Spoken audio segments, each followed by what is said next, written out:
You ever wonder what happens to the mind when it's left completely alone? Not lonely, not isolated in the way you scroll your phone at 2 a.m. and feel disconnected. I mean truly alone. No voices, no faces, no proof that the world you came from still exists. Because isolation doesn't just take your memories, it rewrites them. And sometimes it replaces them with something else entirely. This is the Koryak Highlands, eastern Russia, one of the most remote wilderness regions on the planet. It's 2019.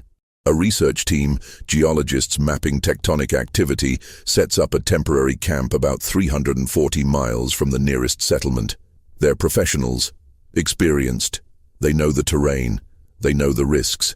But what they didn't know was that one of their own was about to vanish into a nightmare so incomprehensible it would take years to even begin understanding what happened to him. His name was Dr. Emil Rudin, 42 years old, a cartographer and data analyst from Moscow, married, 2 kids. A man described by colleagues as methodical, quiet, almost obsessively organized.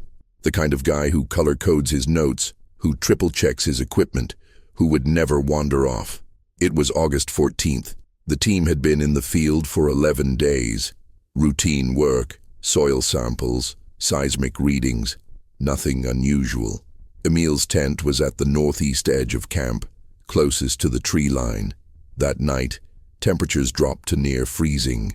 The wind howled through the pines like something alive. Around 3 a.m., one of the researchers, Alexei Volkov, woke up to use the latrine. He glanced toward Emil's tent. The flap was open, swaying in the wind. Empty. Alexei didn't think much of it at first. Maybe Emil couldn't sleep. Maybe he went to check the instruments. But when dawn broke, and Emil still hadn't returned, the team initiated a search. They found his boots inside the tent, his jacket, his flashlight, his sat phone. Everything he would need to survive out there was still in camp. Now here's where it gets strange. They found tracks, barefoot, leading directly into the forest. But the pattern was wrong. The steps were uneven, erratic, like someone stumbling or being pulled. And here's the thing that made Alexei's blood run cold. The tracks didn't just lead into the forest, they circled the camp multiple times, as if Emil had been walking in loops for hours before finally disappearing into the trees. Search and rescue was called in, but the Koryak Highlands are unforgiving. Thick forest, ravines, bare territory. They searched for 5 days. Nothing. No clothing, no blood, no signs of a struggle. On the 6th day, a storm rolled in. Visibility dropped to 0. The search was suspended. Emil Rudin was declared missing, presumed dead. His wife was notified. His children were told their father wasn't coming home. The case was filed away, forgotten. But here's the thing about the wilderness. It doesn't forget. And sometimes it gives things back. 19 months later, April 2021, a hunting party, nearly 90 miles west of the original campsite, stumbled upon something near an abandoned trapper's cabin. A man, barely conscious, emaciated, skin pale as snow, covered in scars. And when they approached him, when they tried to speak to him, he didn't respond. He didn't even seem to recognize that they were human. It was Emil Rudin, and he had been alive this entire time. But the man they found in that forest, he wasn't the same man who disappeared. Because when they finally got him to a hospital, when doctors tried to communicate with him, when his wife flew in and held his hand and begged him to say her name, he didn't speak. He didn't cry. He didn't even blink. He just stared. And then, slowly, he reached for a pen. What he wrote wasn't Russian. It wasn't English. It wasn't any known language. It was a code. Symbols. Repeating sequences. Patterns that seemed almost mathematical but weren't. And when linguists and cryptographers tried to decode it, they found something that made their skin crawl. The symbols weren't random. They were structured, like a language Emil had learned, or been taught. Because the question isn't what happened to Emil Rudin in those 19 months. The question is, who taught him to speak like that? And why won't he stop writing? The hospital in Petropavlovsk-Kamchatsky wasn't prepared for what arrived on that medevac helicopter. Emil Rudin weighed 98 pounds. His body was a patchwork of frostbite scars, malnutrition, and something the attending physician described as systematic tissue damage inconsistent with environmental exposure. His fingernails were gone, not torn off, gone, as if they had been meticulously removed over time. His feet were calloused beyond anything the medical staff had seen outside of extreme long-distance hikers. But Emil hadn't been hiking. He'd been surviving, barely. Dr. Irina Kasova was the neurologist assigned to his case. She'd worked with trauma patients before, soldiers, abuse survivors, people who'd seen the worst humanity had to offer. But Emil was different. When she entered his room for the first time, she expected fear, confusion, relief. Instead, she found a man sitting upright in bed, staring at the wall with the intensity of someone watching a film only he could see. His eyes didn't track her movement, didn't acknowledge her presence. He was somewhere else entirely. She tried speaking to him in Russian. Nothing. English. Nothing. She showed him photographs of his wife, his children, his home in Moscow. His expression didn't change. It was as if the concept of recognition had been erased from his mind. But then she placed a pen and paper in front of him, and that's when everything shifted. His hand moved immediately. No hesitation, no thought, just pure automatic response. The symbols flowed onto the page in neat, obsessive rows, circles within circles, angular lines intersecting at impossible intervals, dots arranged in clusters that seemed to follow some hidden mathematical rhythm. He filled the entire page in under 3 minutes. Then he looked up at Dr. Kasova, and for the first time since he'd been found, he made eye contact. It lasted less than a second, but in that moment, she saw something that would haunt her for years. It wasn't confusion. It wasn't trauma. It was expectation, as if he was waiting for her to understand. As if this code, this language, was the only way he knew how to communicate anymore. She took the page, photographed it, sent it to a colleague at Moscow State University who specialized in cryptography. The response came back within hours. "This isn't random. It follows syntactic rules, but I've never seen anything like it. Where did you get this?" Dr. Kasova didn't answer. She couldn't, because the more she watched Emil write, the more she realized something deeply unsettling. He wasn't inventing this language. He was remembering it. His wife, Svetlana, arrived 2 days later. The reunion was supposed to be emotional, cathartic, a miracle after 19 months of grief. But when she walked into that hospital room and saw her husband, she froze. Because the man sitting in that bed wasn't Emil. Not entirely. He looked at her the same way he looked at the walls, the ceiling, the nurses, like she was part of the scenery. She spoke his name. She touched his face. She cried. And he just stared. Then slowly, he reached for the pen again. Svetlana watched as he wrote. Page after page, the same symbols, the same patterns. She asked him what it meant. He didn't respond. She begged him to say something, anything, in a language she could understand. He kept writing, and then, in a moment that broke her, he stopped. He looked down at the pages, and he started to cry. Not sobs, not the kind of tears that come with relief or recognition, just silent, steady streams running down his face as his hand continued to move across the paper, as if some part of him, buried deep, understood the horror of what he'd become. The medical team ran every test imaginable. MRI scans, psychological evaluations, blood work, neurological assessments. Physically, aside from the malnutrition and scarring, Emil was functional. His brain showed no signs of injury, no tumors, no lesions, no strokes. But functionally, he was unresponsive to verbal communication. He wouldn't eat unless food was placed directly in his hand. He wouldn't sleep unless the lights were turned off. And he wouldn't stop writing. Dr. Kasova brought in a linguist, then a mathematician, then a codebreaker who'd worked with Soviet-era encryption. None of them could crack it, but they all agreed on one thing. The symbols weren't nonsense. They were structured, deliberate, repeating in sequences that suggested grammar, syntax, meaning. One analyst noted that certain clusters appeared more frequently in specific contexts, like verbs or nouns. Another pointed out that the spacing between symbols seemed to indicate sentence breaks. It was a language, a fully functional language, and Emil had become fluent in it. But here's what kept Dr. Kasova awake at night. Languages don't just appear in the human mind. They're learned, taught, shared between people. So if Emil had learned this language during those 19 months in the wilderness, then the question wasn't just what happened to him. The question was who, or what, had been out there with him, teaching him, changing him, turning him into something that could no longer speak the language of the world he'd been rescued from. Because when Svetlana finally left the hospital, when she couldn't bear to look at the stranger wearing her husband's face anymore, she said something to Dr. Kasova that sent chills down her spine. "He's not lost," Svetlana whispered. "He's waiting, like he's expecting someone to come back for him." And as Dr. Kasova watched Emil through the observation window, scribbling his endless code into the night, she realized Svetlana might be right, because Emil wasn't trying to communicate with them. He was communicating with someone else, someone who wasn't there, or someone who hadn't arrived yet. The Russian authorities didn't know what to do with Emil Rudin.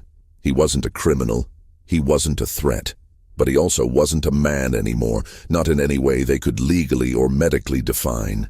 So they did what institutions always do when faced with the inexplicable. They documented everything. They built a file, and they brought in specialists from across the country to try and make sense of the impossible. The first breakthrough, if you could call it that, came from Dr. Yuri Antonov, a psycholinguist from St. Petersburg. He'd spent 30 years studying language acquisition in extreme conditions. Feral children, deaf communities developing their own sign systems, isolated tribes. He'd seen how the human brain adapts when cut off from conventional communication. But Emil's case was different. Because feral children lose language, they regress. Emil had gained one. Dr. Antonov spent 2 weeks in Petropavlovsk, observing Emil through one-way glass. He noted everything: the speed of Emil's writing, the consistency of the symbols, the way Emil's eyes would sometimes dart to the corner of the room as if tracking movement no one else could see. And then Antonov did something unusual. He started writing the symbols back. He copied Emil's code onto a sheet of paper and slid it under the door. Emil stopped writing. For the first time in days, he stopped. He picked up the paper, studied it, and then, slowly, deliberately, he wrote a response. Antonov's hands were shaking as he retrieved it. Because the response wasn't random, it was structured. It followed the same syntactic rules. It was a reply. Emil was communicating, not with the doctors, not with his family, but with whoever could speak his language. Antonov tried again. He copied another sequence from Emil's earlier writings and presented it. This time, Emil's response was faster, more confident. He filled an entire page, then looked up at the glass, directly at where Antonov was standing, as if he knew, as if he could sense that someone, finally, was trying to understand. But here's what terrified Antonov. When he showed the exchange to a team of cryptographers, they found patterns, mathematical progressions, Fibonacci sequences embedded in the spacing, prime numbers hidden in the repetition of certain symbols. This wasn't just a language, it was a system, and it was far more complex than anything a human mind should be able to create in isolation. The second breakthrough came from an unexpected source. A wildlife biologist named Katya Orlova had been following the case in the news. She'd worked in the Koryak Highlands for over a decade, studying wolf migration patterns, and when she saw the location where Emil had been found, something clicked. She contacted Dr. Kasova with a single question. Did anyone check the trapper's cabin? They hadn't. The focus had been on Emil, on his medical condition, on the code. But the cabin itself had been dismissed as irrelevant, just an abandoned structure, a place where Emil had taken shelter. Katya disagreed. She knew that cabin. She'd used it herself during research trips, and she knew something the rescue team didn't. That cabin had been abandoned for over 40 years. No one lived there. No one visited it. It was too remote, too damaged, too forgotten. But when Emil was found, the hunters reported something strange. The cabin wasn't empty. Inside, they'd found supplies. Not old supplies, fresh ones. Canned food with recent expiration dates, bottled water. A sleeping bag that hadn't been there the last time Katya had checked the area, which was only 8 months before Emil's discovery. Someone had been using that cabin. Someone had been there, possibly with Emil, possibly watching over him, and they'd left in a hurry. Because when authorities finally sent a team back to investigate, they found something that changed the entire case. The walls were covered in symbols, the same symbols Emil had been writing, hundreds of them, carved into the wood with something sharp, burned into the floor with what looked like a heated metal rod, and arranged in the center of the main room, like an altar, were stacks of paper, pages and pages of the code, written in different handwriting styles. Not one person, multiple people, or one person over a very long period of time, with their handwriting evolving, degrading, changing. The forensic team took samples. They analyzed the carvings, the burns, the paper, and they found something that made no sense. The oldest markings on those walls dated back at least 15 years, but the most recent ones, the ones written in what appeared to be Emil's handwriting, were only weeks old. Which meant Emil had been in that cabin recently, which meant he'd been there, writing this code long before he was found. But the question no one could answer was why. Why had he stayed? Why hadn't he tried to leave? Why had he waited until he was nearly dead before allowing himself to be discovered? Dr. Kasova traveled to the cabin herself. She needed to see it, to understand the environment that had held Emil for 19 months. When she arrived, the first thing that struck her was the silence, not the absence of sound, the presence of it. A deep, oppressive quiet that seemed to absorb everything. Her footsteps, her breathing, even her thoughts felt muted. She stepped inside. The symbols surrounded her, and for a moment, just a brief, disorienting moment, they almost made sense, like staring at a word in a foreign language until the meaning suddenly clicks into place. But then the moment passed, and she was left standing in a freezing, abandoned cabin, surrounded by the evidence of a man's unraveling. She found his journal, or what was left of it. The first few entries were normal, dated, coherent. Emil describing his confusion after waking up alone in the forest, his attempts to find the camp, his growing panic as days turned into weeks. But then, the entries changed. The dates stopped, the handwriting shifted, and the language, slowly, page by page, stopped being Russian. It became something else. A mix at first. Russian words interspersed with the symbols. Then more symbols than words. Then only symbols. As if his mind had been rewritten, line by line, until the person who started that journal no longer existed. On the last page, written in clear, deliberate Russian, were 4 words. "They are teaching me." Dr. Kasova stared at those words for a long time, because they implied something impossible. They implied that Emil hadn't been alone, that something or someone had been with him in that wilderness, teaching him, changing him, preparing him for something. But for what? And why? When she returned to the hospital, she asked Emil directly. She showed him the photograph of that final journal entry. She pointed to the words, "Who was teaching you?" Emil looked at the photo, then at her, and for the first time since he'd been found, he smiled. Not a warm smile, not a human smile, something cold, something distant. And then he picked up his pen and wrote a single symbol. One doctor. Antonov would later identify as appearing more frequently than any other in Emil's code. A symbol that, in every linguistic system they tried to map it to, seemed to translate to the same concept. Waiting. 3 months after Emil's rescue, something happened that no one saw coming. He escaped. Not in the way you'd expect. Not by sneaking out a window or overpowering a guard. Emil simply walked out of the psychiatric ward in the middle of the day, past nurses, past security, past locked doors that somehow weren't locked when he reached them. And no one stopped him, because no one saw him leave. It wasn't until evening rounds that staff realized his room was empty. By then, he'd been gone for 7 hours. The search began immediately. Local police, search dogs, helicopters with thermal imaging. But Emil had vanished as completely as he had 19 months earlier. Except this time he left something behind.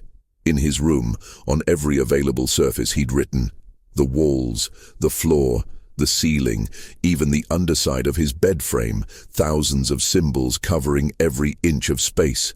But these weren't random. Dr. Kasova was called in to document the scene, and what she found made her blood run cold. The symbols weren't repeated phrases or fragmented thoughts. They were organized, sequential, like chapters in a book. And in the center of the floor, written larger than all the rest, was a sequence that Dr. Antonov would later describe as a coordinate system. Not latitude and longitude. Something else. Something that suggested direction, but not in any geographic sense humans use. They found Emil 4 days later. Not in the city, not trying to flee civilization. He was 60 miles north, deep in the taiga forest, standing in a clearing that shouldn't have existed. The trees around it were old growth, centuries old, but the clearing itself was perfectly circular. No stumps, no signs of fire or logging, just bare earth and stone, as if nothing had ever grown there. And in the center stood Emil, barefoot in the snow, writing in the frozen ground with a stick. When the recovery team approached, he didn't run, didn't resist. He simply looked up at them with that same empty expression and pointed to what he'd been writing. The symbols stretched across the clearing in a massive spiral pattern, 20 feet in diameter. Dr. Kasova would later examine photographs of the site and notice something that made her physically ill. The pattern wasn't complete. Emil had been working from the outside in, and he'd only made it halfway to the center before being interrupted, as if he'd been called back before finishing whatever message he was trying to leave. Back at the hospital, under heavier sedation and stricter supervision, Emil's condition deteriorated rapidly. He stopped eating entirely. His weight dropped to dangerous levels. But he didn't stop writing. He wrote on his skin with his fingernails, on the sheets with his blood. The medical staff would restrain his hands and he'd use his feet. They'd restrain everything, and he'd move his head, tracing symbols in the air with his eyes, over and over, as if the act of communication itself was now a biological imperative he couldn't suppress. Then the letters started arriving, not to the hospital, to Dr. Kasova's personal address. There were 5 of them over the course of 2 weeks, each postmarked from different remote locations across eastern Russia. Locations with no post offices, no infrastructure. Places where mail shouldn't have been able to originate. The envelopes contained no return address. Inside each one was a single sheet of paper covered in Emil's code. But here's what made Kasova's hands shake as she opened them. These letters hadn't been written by Emil. The handwriting was different, neater, more controlled, and according to the timestamps, they'd been mailed while Emil was locked in the psychiatric ward, under constant observation. She brought them to Antonov.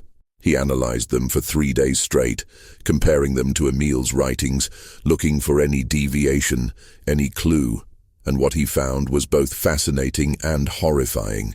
The letters were written in the same language as Emil's code, but the syntax was more advanced, more complex, as if whoever wrote them was fluent in a way Emil was still learning to be. And embedded in the 3rd letter, hidden in a sequence that took Antonov hours to isolate, was something that looked like a date.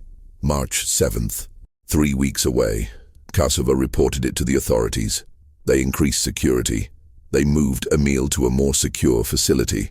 They monitored every communication channel. And they waited. March 7th came. Nothing happened. No one arrived. No mysterious letters. No incidents. The staff began to relax. Maybe it had been a false alarm. Maybe the whole thing was just the paranoid interpretation of traumatized people trying to make sense of senseless data. But then, at 11:47 p.m., every light in the facility went out. The backup generators should have kicked in immediately. They didn't. The entire building was plunged into absolute darkness for 7 minutes. When power returned, Emil was gone. Again. But this time, so were the security feeds. 12 hours of footage completely wiped. Not corrupted, not damaged, deliberately erased with a level of technical sophistication that suggested professional intervention. The only thing left behind was Emil's hospital gown, folded neatly on his bed, and beneath it, a single sheet of paper. Dr. Kasova was the one who found it. The paper contained only one symbol, not one from Emil's usual code. Something new, something none of the analysts had seen before. She photographed it and sent it to Antonov immediately. His response came in the form of a phone call, and she'd never heard him sound so shaken. "Stop looking for him," Antonov said. "That symbol, it's not part of the language. It's a signature. It means the message is complete. It means whoever was teaching him has finished. And Irina, I think Emil didn't escape. I think he was retrieved. The investigation expanded. Federal agents got involved. They traced the letters. They analyzed the clearing. They interviewed everyone who'd had contact with Emil. And slowly, over months of digging, a pattern emerged. Other cases. Not many, but enough. Disappearances in remote wilderness areas across Russia, spanning back decades. People found months or years later, alive, but fundamentally changed. Most died shortly after rescue. A few, like Emil, survived long enough to exhibit strange behaviors, communication difficulties, obsessive writing or drawing, and in every case, before they either died or vanished again, they'd been found in locations marked by the same thing: clearings, perfectly circular, where nothing grew. But here's what kept Kasova searching long after the official investigation was closed.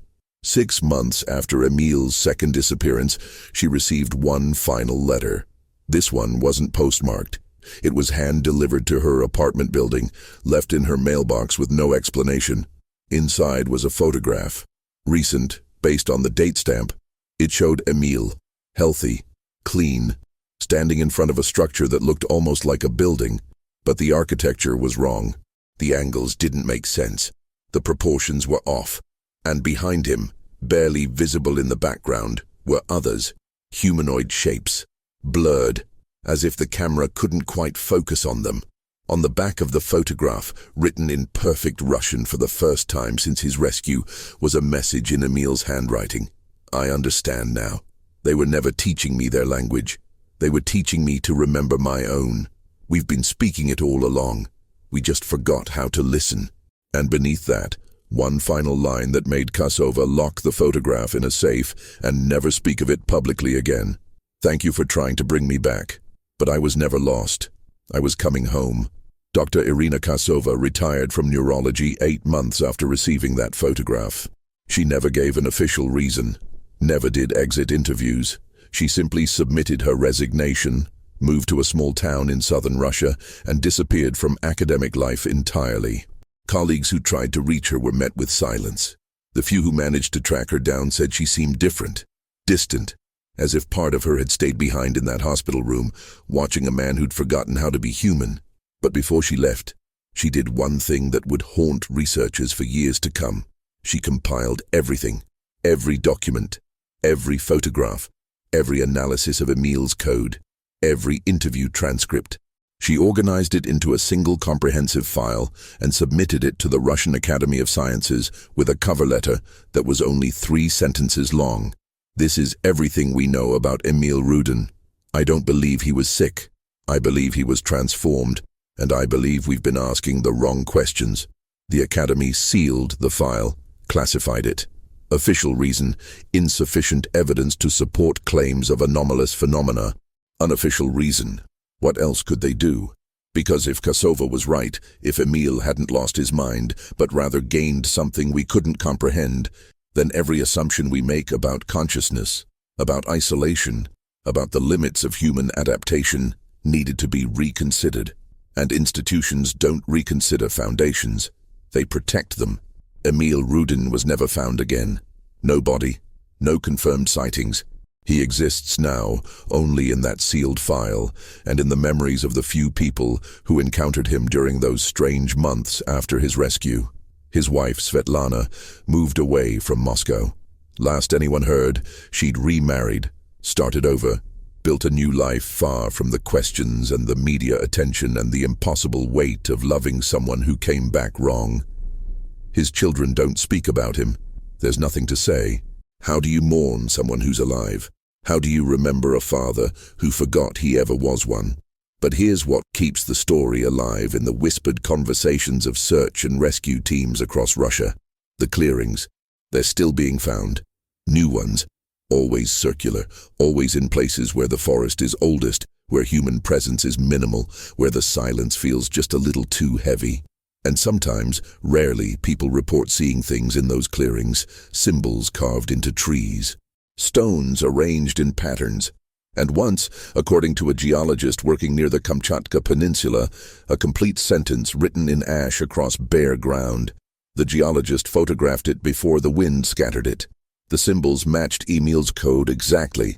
Dr. Antonov continued studying the language until his death in 2024. He never cracked it.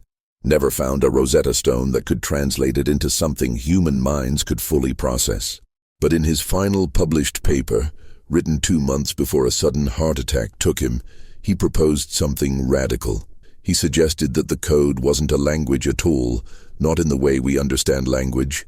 It was a cognitive framework, a way of processing reality that existed outside the structures our brains are designed to handle. And learning it, truly learning it, meant fundamentally rewiring the neural pathways that make us human. Which meant Emil hadn't been taught to communicate with something else. He'd been taught to become something else. The hunters who found Emil, the ones who first approached him in that clearing near the trapper's cabin, most of them don't work in the wilderness anymore. One became a taxi driver in Vladivostok. Another moved to the city and took a job in construction. When asked why they left, they give vague answers. Just ready for a change. Wanted to be closer to family. No, but if you press them, if you ask them directly about that day, their faces change. And sometimes if they trust you, they'll tell you the truth. They'll tell you about the moment they first saw Emil, how he wasn't surprised, how he looked at them like he'd been expecting them, and how just before they called for the medevac, one of them asked Emil how he'd survived out there for so long. And Emil, still silent, still unreachable, had smiled and pointed at the trees. They didn't see anything, not then. But later, when they returned to collect their gear, they looked more carefully, and in the forest around that clearing, scratched into dozens of trees, were marks. Deliberate, recent, and when they tried to photograph them, their cameras malfunctioned. Every single one, as if something about those symbols couldn't be captured, couldn't be taken away, could only be experienced in that moment, in that place, by people who were willing to see. There's a theory, one that Kosova mentioned in her cover letter but never fully articulated. She called it the retrieval hypothesis, the idea that Emil wasn't an isolated case, that throughout human history, people have disappeared into wilderness, into isolation, into places where the normal rules of human society break down. And some of them, a small percentage, don't die. They adapt. They learn. They're changed by something we can't see because we're not meant to see it. Not yet. And every so often one of them comes back, not to rejoin us, but to remind us that the world is larger, stranger, and far more inhabited than we've convinced ourselves it is. Emil's final words, the ones written on the back of that photograph, suggest he believed he'd found something, a truth, a connection, a home in a place that exists outside the maps we've drawn and the languages we've created. And maybe that's the most terrifying part. Not that he went mad, not that he was broken by isolation, but that he found something meaningful in that absence, something that made the human world, with all its noise and light and desperate grasping for connection, seem empty by comparison. So what do we do with a story like this? How do we file it away?